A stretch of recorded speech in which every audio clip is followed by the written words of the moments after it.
According to the recent data, more than 65% population of our country or India is living in the countryside areas or in villages, and that's the only reason why our country is also known as the name the country of village। ये तो हुई बात अंग्रेजी में जो कि हमने रौब झाड़ने के लिए आपसे बोल दी, क्योंकि हमारे एक परम मित्र का ये कहना है कि अगर आप वक्तव्य को, लेक्चर को इंग्लिश में बोलते हैं तो इससे थोड़ा भाव आएगा, थोड़ा सा रौब बनेगा। लेकिन वास्तविकता बताते हैं भाई, जो मज़ा अपनी भाषा में है, अपनी हिंदी में है, वो कहीं और नहीं है। तो इसलिए हम इसको फिर से हिंदी में आपको समझाने का प्रयास करेंगे।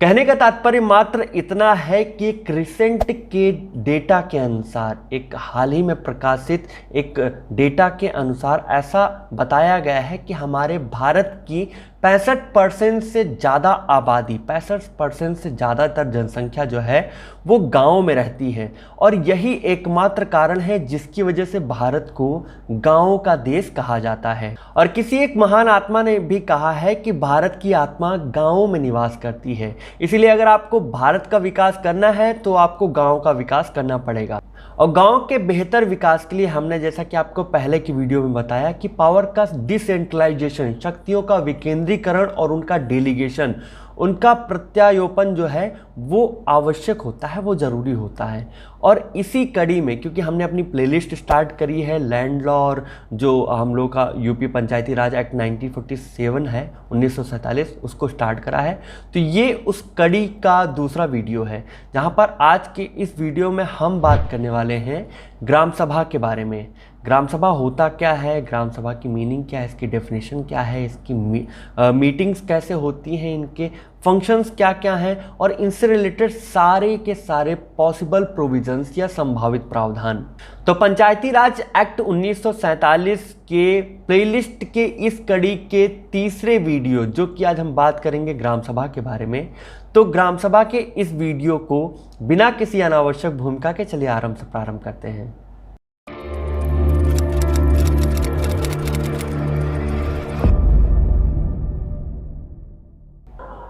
ज़्यादातर केसेस में ये होता है कि आप भले ही गांव से बिलोंग करते हो या ना करते हो, आप गांव के रहने वाले हो या ना हो, शहर के रहने वाले हो या किसी और जगह के, आप ज़्यादातर टाइम अगर आप लैंड लॉ पढ़ रहे हैं, लोकल लॉज पढ़ रहे हैं, पंचायती राज एक्ट वगैरह पढ़ रहे हैं, तो आप ग्राम सभा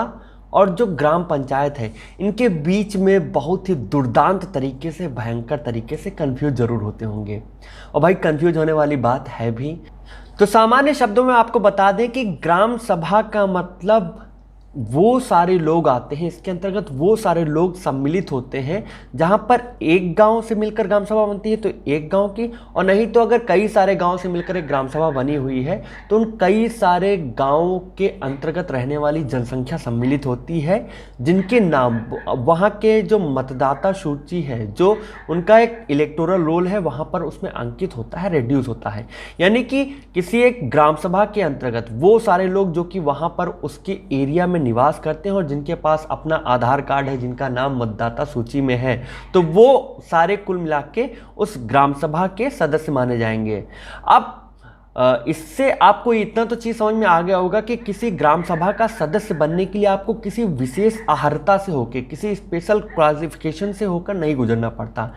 अगर आप किसी ग्राम सभा का सदस्य बनना चाहते हैं तो मात्र इतना ही पर्याप्त होता है कि आप उस ग्राम सभा के क्षेत्र में, उनके एरिया में निवास करते हो, आप वहां पर आवास आपका खुद का होना चाहिए, और साथ ही साथ आपकी अगर उम्र 21 साल से ऊपर है, आप वयस्क हो चुके हैं, तो आपका नाम मतदाता सूची में होना आवश्यक है। और अगर आपके पास आपका मतदाता वाला कार्ड है, आईडी जो होता है, जिसको आप सिम लेते टाइम या फ़ोन लेते टाइम या फिर कभी भी आवश्यकता पड़ने पर दिखाते हैं, अगर वो आपके पास है तो इसका एक सामान्य सा अर्थ ये है, ये अपने आप से यहाँ पर अपने आप से ये लागू हो जाता है कि आप अपने ग्राम सभा के, जिससे आप बिलोंग करते हैं, उसके सदस्य हैं। ग्राम सभा की परिभाषा देते हुए यूपी पंचायती राज एक्ट 1947 का सेक्शन 2G, यहाँ पर आप अगर याद करना चाहते हैं तो आप ऐसे याद कर सकते हैं कि ग्राम सभा की डेफिनेशन सेक्शन 2 के G में, G से ग्राम सभा होता है, तो वहाँ पर दी हुई है। तो सेक्शन 2G के अंतर्गत ये दिया गया है कि ग्राम सभा से हमारा तात्पर्य उस सभा से, उस इंस्टीट्यूशन से होता है जिसका कॉन्स्टिट्यूशन, जिसका गठन, जिसका कंपोजिशन सेक्शन 3 के अंतर्गत किया गया है और जिसके अंतर्गत वो सारे लोग सम्मिलित होते हैं जिनका नाम इलेक्टोरल रोल पे या मतदाता सूची पर अंकित है। अब ये डेफिनेशन सुनने के पश्चात अगला सवाल हर व्यक्ति के मन में ये आएगा कि भाई सेक्शन 3 में तो बता दिया गया कि हाँ वो सारे इंस्टीट्यूशन जिसका जो कंपोजिशन है, जिसका गठन सेक्शन 3 के अंतर्गत किया जाएगा वो ग्राम सभा कहे जाएंगे। तो कैसे सेक्शन 3 के अंतर्गत किसी इंस्टीट्यूशन का, किसी ग्राम सभा का कंपोजिशन होता है? तो अब हम इसी वजह से बात कर लेते हैं सेक्शन 3 चैप्टर 2 के अंतर्गत दिए गए establishment and constitution of gram सभा का गठन और उनका निर्माण कैसे होता है, उसकी स्थापना कैसी होती है, उसके बारे में।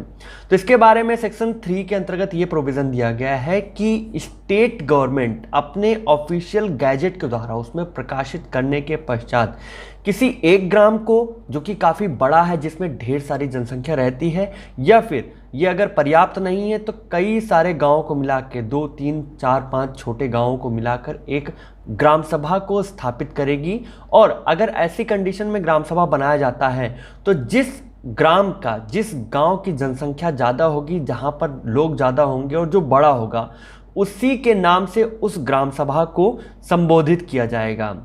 1994 के अमेंडमेंट एक्ट के अनुसार यह स्थापित किया गया है कि एक ग्राम सभा के स्थापन के लिए, एक ग्राम सभा के अंतर्गत जो एरिया होगा, एक गांव होगा या कई गांवों को मिलाकर उसके अंतर्गत जो रहने वाली पॉपुलेशन है वो 1000 से ज़्यादा होनी चाहिए, तभी किसी गांव को या कई गांवों को मिलाकर एक ग्राम सभा को स्थापित किया जा सकता है। ग्राम सभा के मीनिंग और डेफिनेशन को जान लेने के पश्चात, इनके एस्टेब्लिशमेंट और कंपोजिशन को भी जान लेने के पश्चात अगला जो एक इम्पॉर्टेंट पॉइंट आता है वो इनकी मीटिंग्स का, इनकी बैठक का है कि इनकी बैठकें कैसे होंगी। तो इनकी बैठक के बारे में चैप्टर 3 और सेक्शन 11 में ये प्रोविज़न दिया गया है कि जनरली तौर पर एक ग्राम सभा की मीटिंग जो होगी वो साल में 2 बार होनी चाहिए। पहली मीटिंग होगी खरीफ की फसल की कटाई के बाद और दूसरी मीटिंग होगी रबी की फसल की कटाई के बाद। इसलिए जो खरीफ वाली मीटिंग है उसको खरीफ मीटिंग कहा जाएगा और जो रबी की फसल की कटाई के बाद जो मीटिंग होती है उसको रबी मीटिंग कहा जाता है। इसके अतिरिक्त इसमें यह भी बताया गया है कि 2 कंडीशन में एक जो प्रधान है वो एक्स्ट्रा ऑर्डिनरी जो मीटिंग्स है, जो एक्स्ट्रा ऑर्डिनरी मीटिंग्स जो कि आवश्यकता पड़ने पर एक आवश्यकता की जननी है उसमें बुलाई जा सकती हैं। वो 2 कंडीशन में सबसे पहली कंडीशन ये आती है कि अगर एक प्रिस्क्राइब्ड अथॉरिटी के द्वारा उनको बोला गया है, राइटिंग में, रिटन वे में, लिखित तौर पर ये कहा गया है कि हाँ भाई आप मीटिंग आयोजित करो, या फिर दूसरे कंडीशन के अंतर्गत अगर 1/5 जो मेंबर्स हैं, 1/5 जो सदस्य हैं, 1/5 सदस्य मिलकर लिखित तौर पर प्रधान को ये रिकमेंडेशन देते हैं, ये सजेशन देते हैं, ये सुझाव देते हैं कि ऐसी आवश्यकता आन पड़ी है, ऐसी कोई ज़रूरत आन पड़ी है कि आपको मीटिंग बुलाना ही पड़ेगा, तो इन दोनों ही कंडीशन में प्रधान 30 दिन के भीतर एक एक्स्ट्रा ऑर्डिनरी मीटिंग बुलाएगा। ठीक है। और इसके अलावा इसमें यह भी प्रोविज़न दिया गया है कि अगर ऐसा करने में प्रधान असफल होता है, फेल होता है, तो ऐसी कंडीशन में जो प्रिस्क्राइब्ड अथॉरिटी है वो अपने अनुसार एक प्रिस्क्राइब्ड वे में जो एक लिखित तरीका है, जो उनका तरीका है, उनके अनुसार मीटिंग्स को आयोजित करेगी। नेक्स्ट पॉइंट इसके क्वेरम के बारे में आता है, गणपूर्ति के बारे में आता है। तो गणपूर्ति के बारे में भी इसी सेक्शन के अंतर्गत प्रोविज़न देते हुए ऐसा बताया गया है कि गणपूर्ति के लिए, मीटिंग्स होने के लिए सारे मेंबर्स का 1/5 लोगों की उपस्थिति जरूरी है, यानी कि 1/5 जो है मेंबर्स वो इसके क्वेरम को निर्माण करते हैं, गणपूर्ति को बनाते हैं। अब इतना सब कुछ जान लेने के पश्चात अगला यक्ष प्रश्न आता है इनके कार्य के ऊपर, इनके फंक्शंस के ऊपर कि आखिर ग्राम सभा काम क्या करती है। तो बेसिकली अगर देखा जाए तो ग्राम सभा के जो कार्य हैं उनको आप 2 पार्ट्स में डिवाइड कर सकते हैं इस एक्ट के अंतर्गत, जैसा कि दिया गया है, जिनमें सबसे पहला पार्ट आता है इनके रिकमेंडेशन और सजेशन से रिलेटेड, यानी कि इनके सुझाव संबंधी कार्य, और दूसरा आता है इनके वास्तविक कार्य जो कि ये फंक्शंस जो करते हैं वो। तो रिकमेंडेशन में इनका सबसे पहला रिकमेंडेशन, सबसे पहला सुझाव होता है ग्राम पंचायत के जो वार्षिक ब्यौरा होता है, जो फाइनेंशियल रिपोर्ट होती है, एक एनुअल रिपोर्ट, उसके संबंध में होता है। दूसरे पॉइंट के अंतर्गत प्रिसाइडिंग फाइनेंशियल ईयर के एडमिनिस्ट्रेशन के संबंध में, यानी कि गत वित्तीय वर्ष के जो प्रशासन संबंधी कार्य है उसके संबंध में जो रिपोर्ट बनानी होती है, उसके केस में, उसके परिप्रेक्ष्य में इनके सुझाव होते हैं। और तीसरे पॉइंट के अंतर्गत लास्ट ऑडिट रिपोर्ट जो होता है, जो आखिरी ऑडिट रिपोर्ट होता है वो, और उसी के साथ अगर उसका कोई प्रत्युत्तर है, अगर संभव है, तो इन तीनों ही केस में ग्राम सभा जो होती है वो ग्राम पंचायत को सजेशंस देती है, सुझाव देती है, सलाह देती है। इनका जो दूसरा सुझाव और सलाह होता है वो गत वित्तीय वर्ष में जो भी विकास संबंधी कार्य हुए हैं, यानी कि लास्ट प्रिसाइडिंग ईयर्स में जो भी डेवलपमेंट प्रोग्राम्स हुए हैं, जो भी स्कीम्स आई थी, उनकी रिपोर्ट कैसे बनानी है, कौन कौन लोगों को इसमें बेनिफिशियरी रहे हैं, और इससे संबंधित जितनी भी चीज़ें हैं उस संबंध में सुझाव देते हैं। और जो करंट एक ईयर चल रहा है, करंट फाइनेंशियल ईयर चल रहा है, जो वर्तमान में जो वित्तीय वर्ष चल रहा होता है, उसके केस में जो भी सुझाव होंगे कि कहाँ कहाँ इन डेवलपमेंट प्रोग्राम्स को लागू करना है, इसके संबंध में भी ग्राम सभा जो होती है वो ग्राम पंचायत को सुझाव देती है। ग्राम सभा द्वारा ग्राम पंचायत को दिए जाने वाले सलाह की लिस्ट में जो अगला पॉइंट है वो पॉइंट है कि ग्राम सभा ऐसे सलाह ग्राम पंचायत को देती है ताकि उसके अंतर्गत आने वाले जितने भी लोग रह रहे हैं, जो जनसभा रह रही है, उनके बीच में एकता और सामंजस्य, यूनिटी और हार्मोनी जो है वो हमेशा मेंटेन रहे, इनके बीच में कोई भी झगड़ा, मारपीट, लड़ाई वगैरह ना हो पाए, तो इसके संबंध में सुझाव देती है। नेक्स्ट पॉइंट के अंतर्गत ग्राम सभा जो होती है वो ग्राम पंचायत को वयस्क शिक्षा के संबंध में भी सुझाव देती है कि वयस्क शिक्षा को कैसे इम्प्रूव किया जा सकता है और कैसे इनको एग्जीक्यूट किया जा सकता है, इनका कार्यान्वयन कैसे किया जा सकता है। और इसके अंतर्गत सबसे लास्ट पॉइंट के अंतर्गत अन्य सलाह, अन्य सुझाव भी आते हैं जो कि ग्राम सभा ग्राम पंचायत को देना आवश्यक समझती है, तो वो सारे सलाह भी ग्राम पंचायत को ग्राम सभा द्वारा दिए जाते हैं। इनके रिकमेंडेशंस और सजेशंस के बाद इनका जो अगला पार्ट है इनके फंक्शन का, इनके कार्य का, वो आता है इनके वास्तविक कार्य से संबंधित, जो कि सेम चैप्टर 3 के सेक्शन 11 में ही दिया गया है, जिनमें सबसे पहला इनका फंक्शन, जो इनका कार्य है वो है स्वैच्छिक श्रम को जुटाना, यानी कि वॉलेंट्री जो लेबर है उनको मोबिलाइज करना, उनको इकट्ठा करना, उनको अवेलेबल कराना। साथ ही साथ ये कम्युनिटी डेवलपमेंट प्रोग्राम के एग्जीक्यूशन में, यानी कि जो एक सामुदायिक कल्याण जो योजना होती है उनके कार्यान्वयन के संबंध में भी अपना योगदान देते हैं। इनका नेक्स्ट जो फंक्शन है, जो इनके कार्य हैं, वो ये है कि सेंटर और स्टेट के द्वारा, क्योंकि कई सारे जो वेलफेयर स्कीम्स हैं उनको लागू किया जाता है, डेवलपमेंट स्कीम्स को लागू किया जाता है, तो इस संबंध में ग्राम सभा ग्राम पंचायत को वास्तविक लाभार्थी, जिनको वास्तव में आवश्यकता है, एक बेनिफिशियरी को ढूंढ कर उनके समक्ष प्रस्तुत करती है कि भैया ये फला आदमी जो है वो ज़्यादा गरीब है, तो इसको आवास की या इसको नल की, पानी के सप्लाई की या बिजली की या फिर किसी अन्य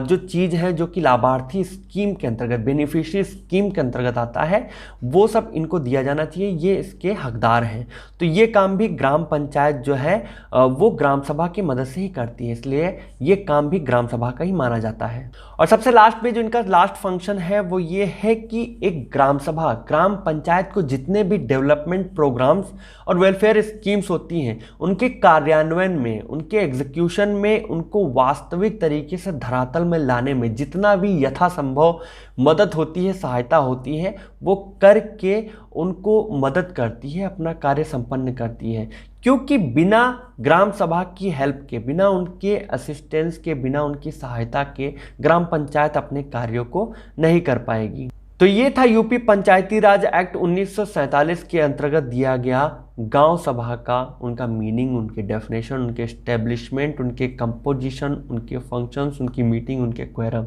आई होप आपको ये सारे पॉइंट्स अच्छे से समझ में आ गए होंगे। बाकी के लॉ से related videos, points, topics, judgement और अमेंडमेंट के लिए हमारे साथ बने रहिए, हमारे साथ जुड़े रहिए, हमारे चैनल को सब्सक्राइब करिए। और अगर आपको मेरा ये काम पसंद आ रहा है, मेरी ये मुहिम पसंद आ रही है, समझ में आ रही है, तो भैया बेझिझक होकर साझा करिए। धन्यवाद।